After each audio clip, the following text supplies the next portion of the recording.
What's going on YouTube? It's your boy Humble Warrior checking in with you. Want to do a little, I guess, a small talk video about the current situation with the Dolphins and their current playoff hopes, along with the progression of Tua.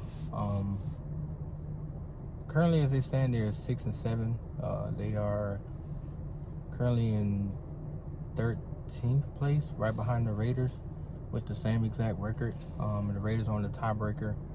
So, actually, the Raiders are 6-6. I'm sorry, but if they lose another game, then they'll probably drop below Miami. But the Miami Dolphins take on the New York Jets this Sunday at home. They beat the Jets in at their house, 24-17. So I expect them to actually, deliver and get the win this time to move to 7-7, which should project them to raise a little bit higher, given what happens with the Browns, the Raiders, Colts, the Steelers, Bengals, etc., etc. So far, the Dolphins, like I said, they have a 5-game winning streak. Hopefully, they can improve to 6 after this Sunday. And if they are to win out, then they'll be looking at going 10-7 on the year, possibly get a playoff berth for the 7th seed, which more than likely they'll probably either take on the Chargers or the Ravens, one of the two squads. But it'll be a road game for them. So it'll be a playoff road game for the Dolphins, taking on either the Chargers or the Ravens, if they happen to win out and secure that 7th seed, or they may end up taking on the Pats. It just depends on how this last 4 weeks pan out. Like I said, they have the Jets, the Saints, Titans, and then the Patriots. So they have an interesting 4 weeks. Do I believe they can win all 4? Absolutely. Now, after the Jets game, not gonna look past the Jets because this is any given Sunday, but I'm praying that they will, do enough on defense to frustrate the rookie who will be making the start against the Dolphins defense. They'll be playing without Javon Holland due to the safety protocols and COVID mandates, so he won't be out there, but they'll have Xavier Howard, Brandon Jones, etc., etc. So they should formulate enough pressure to either get turnovers or, go 3 and out, so on and so forth. With that being said, that following Monday, they play the Saints at New Orleans. Kind of a trap game because we don't know what Taysom Hill is going to be like. We do know they're going to be energized and ready to go. They also fighting for their playoff lives, so it's going to be a big, big game for both teams. But I do think they can also beat the Saints. Saints got a solid defense, but they're not as great as the Dolphins defense, but it's still solid nonetheless. And not to mention the Dolphins have the worst offensive line in the NFL. People always say, Aaron Rodgers he has a terrible line, but he manages to maneuver around the pocket. Tua does the exact same thing. He step up, go to the left, go to the right. Whatever he has to do to actually get into a throwing lane to make that projected pass, that's what he does. When he can't do it, when the pocket collapses, he just take the sack. He used to just throw the ball up for grabs. That was one thing that I hated that he used to do, was throw the ball up, which is the stupidest thing you can do because then it would be an interception, then you get an opponent an extra possession. So he's gotten better. He'll just take the sack, and they'll go to the next down. But it's going to be interesting to see how they play against New Orleans.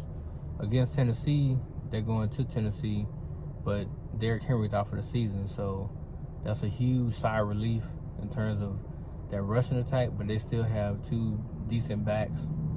They also got A.J. Brown. We don't know the state of Julio Jones yet, but they also got A.J. Brown and Tannehill, who he has proven that he's a decent quarterback, underneath a good system. So we'll see what that game is like. And then the finale is against the New England Patriots at Hard Rock Stadium.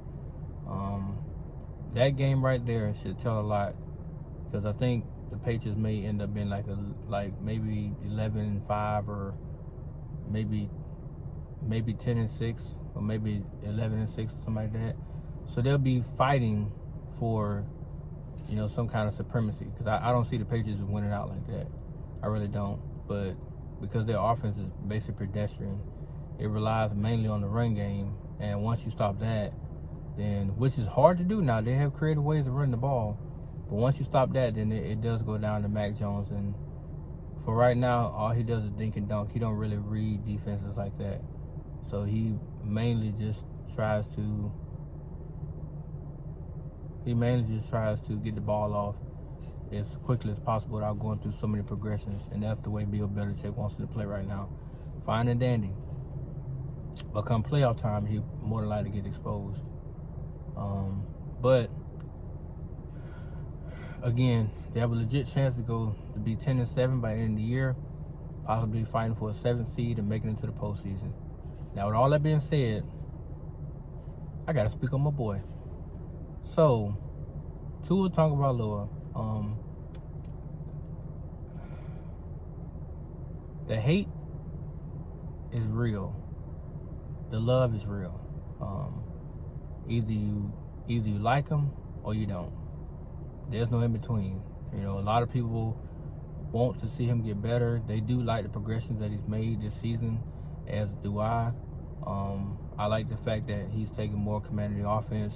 He's more comfortable. He can make audibles. He can change routes or change coverages, or change protection schemes, and get into a better play that works against a pre-setup defense or a pre-snap versus post-snap defense. I don't even think that's a word. I know pre-snap is. But I like how he is able to maneuver his way throughout the game, how much he's picked up, how much knowledge he's acquired, how more comfortable he is with the speed of the game versus the rookie year where everything seemed like it was like a blur.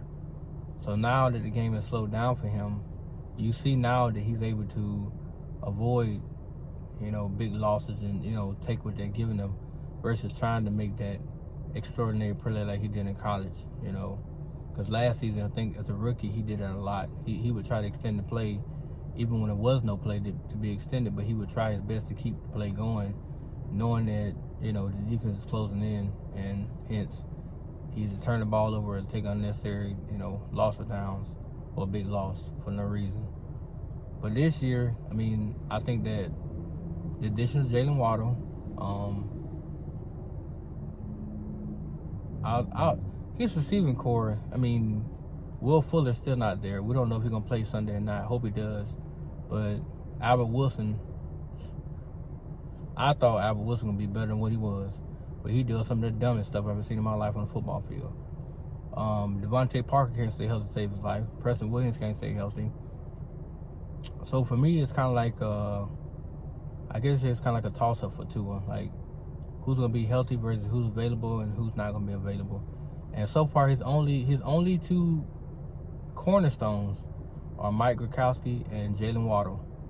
Those are the two cornerstones he got. But they have been very reliable weapons, game in and game out. As a matter of fact, Jalen Waddle, he's probably one of the most impactful rookies the Dolphins have had in some time. Coming right out the gate, he's already closing on a 1,000-yard season, and he nearly has over 100 receptions in one season. And that's, people could say, oh, because he does a lot of short stuff. Yeah, but he exposes what most defenses, the coverages they run and the soft spots they leave. He exposes that. He'll get to a certain spot and stop, or to like that one pass against Carolina when he threw it, and Jalen Waddle caught him the soft spot defense and kept going 57 yards down the field. He has that next level speed. Now, just imagine, this is rookie year. Now, he's only going to improve. So imagine he can actually burn that angle and take it to the house, which is coming because you only get better and faster. So, like, what speed he is now, he's going to be faster than that next year because they're going to make sure of it. So, as long as he stays healthy, he doesn't get hurt, he's going to put up gauntlet numbers his second year. But so far, he's off to the races. Nearly 85 receptions, nearly 900 yards. I think he's got like 6 touchdowns. I wish they wouldn't put him on punt or, kickoff returns because that's dangerous. But I digress, so let me go back to Tua. field general. He's getting more and more command of his offense, the players on his offense. He's trying to keep people accountable. He's being more vocal now. He on the sideline, you see him interacting with the tablet with Waddle and Gronkowski and whoever else. I mean, he tries to keep those guys in line. He tries to keep them on the same page with him. That way, when they're on the field together, is no screw-ups. They have a few, but for the most part, he tries to keep it, together. Ball accuracy, top tier. As far as his deep throwing, people got to realize if they dial up deep balls, he's gonna throw it, but he gotta have the time to throw it. Like against the Jets, I think it was like 2 or 3 weeks. Yeah, 3 weeks ago. That play that Matt Hollins ran, that was a go route. It wasn't a busted. It was a busted coverage by New York, but it was a go route by Matt Hollins. That's why he ended up so wide open, because their safety trailed. He came down, and when he came down, Matt Hollins, he went over to the right he veered to the right instead of actually standing in the middle of the field. So when he veered, Tua actually had to avoid the pressure in the pocket to step up to the left to deliver that ball down the field. Had that not happened, he would have had a touchdown. But the fact that they actually pressured him because the safety had veered over to the right in attention to get in an attempt to shut down Waddle, who was lined up on the right. Hollins was lined up on the left, and he ran a straight go route. So he would have had a touchdown, but nonetheless, Tua still completed the pass. People say that Hollins stopped. He did not stop. Debo was pedaling backwards when he caught the ball. He turned around, then lost the momentum, got pushed into the end zone. Of course, falling theatrically forward, but he still got a touchdown because Tua threw it 53 yards in the air on one leg. When people said he put his whole body in it, no, he didn't. Go watch the tape. No, he didn't. He threw it off one leg. He didn't set his feet, and he let it go. And it got there. And it was a spiral and everything. Yeah, I mean, he had to backpedal to catch it because it was underthrown slightly, but it got there. That's all that matters. It got completed. Now, if it was incomplete, if he threw it out of bounds, or if he overthrew him, but he didn't do that. So I wish people would give this boy his flowers while he's here, because to me, but some of the people in the fan base, it's almost like they're wishing to see him go away. And then if he goes to another team and he starts to actually put up, 3,000-4,000 yard seasons, then they're going to say, well, why can't you do that with us? Well, he was on pace. He was on pace. He's currently at 1945. If he at least put up 250 more yards for the next 4 games, that right there is at least another 800-900 yards, which means he'll put over 3,000 yards for the season. And hopefully he's at 12 touchdowns. Hopefully he'll give us like 8 more passing touchdowns. Would have put him at 20 without the picks. So he'll be at 20 touchdowns and 6 picks. Now his third year, this is second year, so his third year, he should make that leap, to where he's putting up 3,500 yards, 30 touchdowns. But it all depends upon the line play and its receiving core and its running backs. So all 3 elements have to be working in order for him to do what he do. You cannot sit there with a straight face and say, oh, well, Deshaun Watson put up, 4,000 plus yards. Did he not have receivers? I'm just asking, did he not have receivers? Did he not have a healthy Will Fuller or DeAndre Hopkins? People that were dependable, that stayed out on the field to help him out. Did he not have a dependable running game? Because he had Adrian Foster at one time, who was a dependable running back, who's giving you nearly 90 to 100 yards a game. So it made things easier for Deshaun, even though he improvised a lot. But once again, I digress from him and go back to Tua. If you give him some semblance of somewhat of a healthy offense, like Jalen Waddle stay healthy this whole season, Gronkowski stay healthy this whole season, Myles Gaskin, God knows he got to work on his pass blocking because he sucks. But you give him a dependable running game and healthy receivers and a subpar, decent offensive line that's going to give him more than a second and a half, he's going to carve up defenses left and right. He's going to do it. Now, me personally, I'd rather see him on the big stage in the playoffs. That's what I want to see Tua at. I want to see how he performs in the divisional round in the AFC Championship game. Hell, in the Super Bowl. How would he perform in the Super Bowl? Because I've seen him in 2 national championship games. I already seen him. So I would love to see him on the world's biggest stage out there slinging it. I'm talking about putting up, 250 yards to 300, 250 to 300 yards in that game. And then win the Super Bowl. And him holding that Lombardi trophy up saying, this for my teammates, my coaches, my line, my receiving core, my running back, etc., etc. I really feel like Tua can actually bring the Dolphins to the Super Bowl, but they have to be behind the kid. You cannot continue to sit here year in and year out. It's already year 2. So imagine 3 more years pass by. That's 5 years that you've had this kid, and you've done nothing to support him. Don't let that be the argument the next 2.5 years, Miami. Don't let that be the argument. Give that boy what he needs. Give him a reliable running back. Erase Gaskins and Ahmed. Keep Philip Lindsay. He's very dependable. Very, very nice blocking running back. Just give him a compliment back to Philip Lindsay.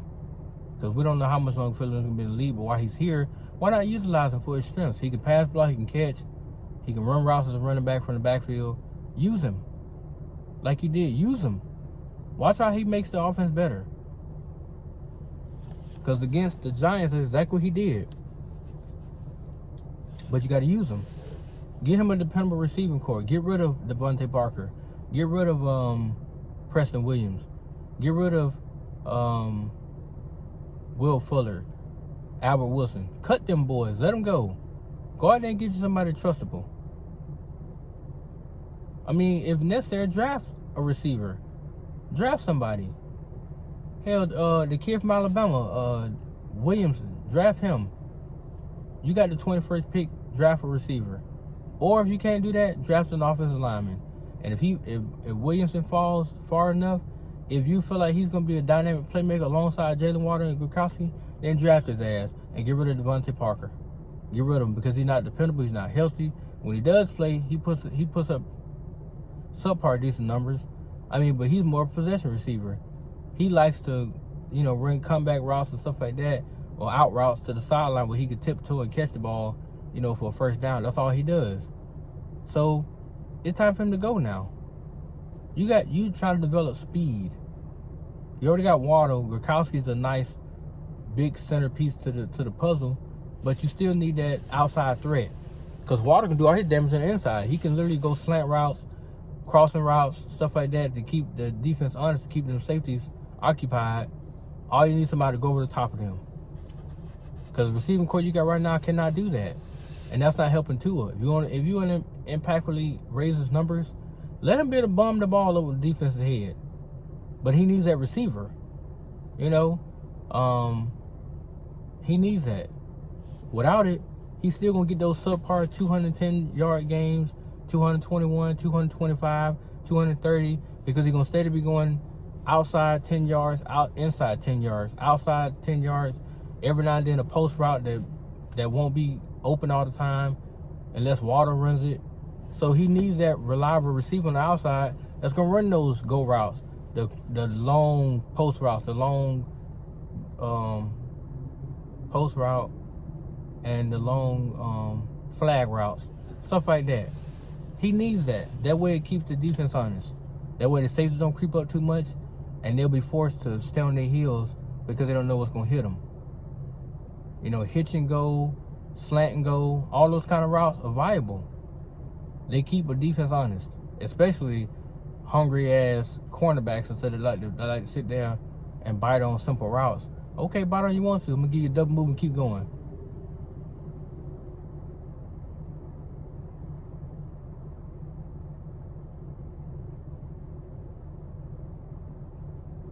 But that's what I feel like he needs. A veteran offensive line. Just put 2 or 3 up there. 2 or 3 veterans with Austin Jackson and Jesse Davis. Put veterans in between them to give Tua that time he needs. Help Austin Jackson on the left, help Jesse Davis on the right. And that'll shore up the offensive line. Then you just focus on running backs and then get him a defensive receiver. He already got tight ends. He got them out the butt. He don't need that. And watch his offense take off to a new level. Because that defense ain't going to be young forever. I mean, people keep looking, our defense won. They have won a lot of games for Miami, but think about how much longer that's going to keep lasting for. So why not